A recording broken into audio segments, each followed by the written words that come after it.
आणि धुळ्यामध्ये भाजप 8 जागांवर विजयी झाले। प्रभाग क्रमांक 1 आणि 3 मध्ये भाजपने विजयी आघाडी घेतली। बिनविरोध 4 आणि निवडून आलेले 8 असे भाजपचे एकूण 12 उमेदवार विजयी झाले।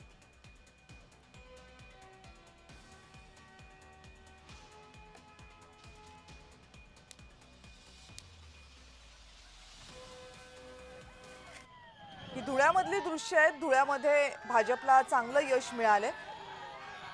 30 जागांवर भाजप आघाडी घेताना दिसते, तर शिवसेनेला भाजपच्या इतकं यश मिळवता आलेलं नाहीये।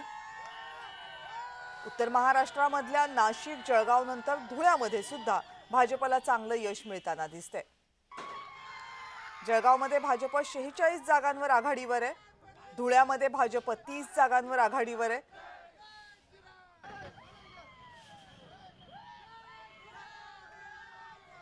आणि अहिल्यानगरमध्ये भाजप 25 जागांवर आघाडीवर आहे।